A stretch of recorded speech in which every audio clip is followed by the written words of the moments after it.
নমস্কাৰ বন্ধু বান্ধৱীসকল, আজি মই আপোনালোকৰ লগত শ্বেয়াৰ কৰিবলৈ লৈছো মোৰ বিয়াৰ কেইটামান মুহূৰ্ত অৰ্থাৎ ফটো কিছুমান। আশা কৰোঁ আপোনালোকে এই ভিডিঅ'টো চাই ভাল পাব। আৰু এয়া মোক জোৰোণ পিন্ধাই থকাৰ সময়ত তোলা কেইখনমান ফটো। আৰু জোৰোণ পিন্ধাই থকা গৰাকী হৈছে মোৰ হাজবেণ্ডৰ ভণ্টি।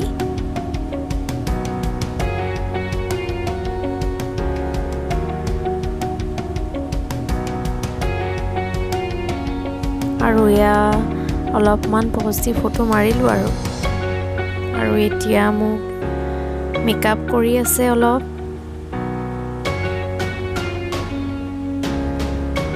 আৰু মোৰ বিয়াৰ সম্পূৰ্ণ লুকটো হৈছে এইটো।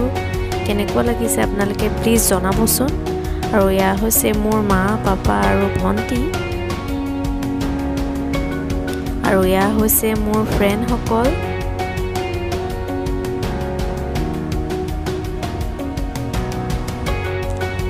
আৰু যিহেতু এই দিনটো হৈছে মোৰ জীৱনৰ এটা গুৰুত্বপূৰ্ণ দিন, এটা গুৰুত্বপূৰ্ণ মুহূৰ্ত, গতিকে ভাবিলোঁ আপোনাৰ লগতো এইটো শ্বেয়াৰ কৰোঁ আৰু মেমৰি হিচাপেও যিহেতু থাকি যাব।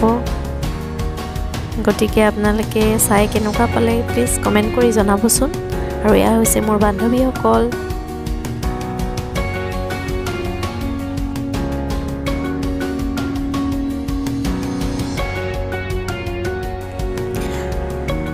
আৰু এয়া দৰা অহাৰ সময়ত তোলা কেইখনমান ফটো।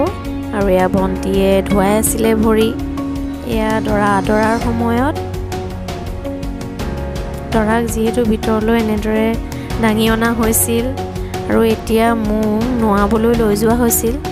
যিহেতু আমাৰ অসমীয়াৰ এটা পৰম্পৰা আছে, দৰা অহাৰ আগত যিহেতু কইনাগৰাকীক নোওৱা হয়।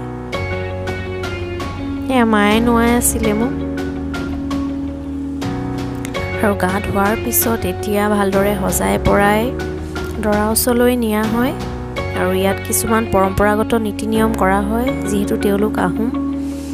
আৰু এয়া বিদায় লোৱাৰ টাইমত মা পাপাক সেৱা কৰোঁতে তোলা কেইখনমান ফটো। আৰু এয়া হৈছে আমি দুয়োটা। আৰু এয়াই আছিল মোৰ বিয়াৰ কেইটামান মুহূৰ্ত। আশা কৰোঁ আপোনালোকে এই ভিডিঅ'টো চাই ভাল পাব। আৰু যদিহে ভিডিঅ'টো চাই ভাল পায় তেন্তে লাইক, কমেণ্ট আৰু ছাবস্ক্ৰাইব কৰিবলৈ নাপাহৰিব।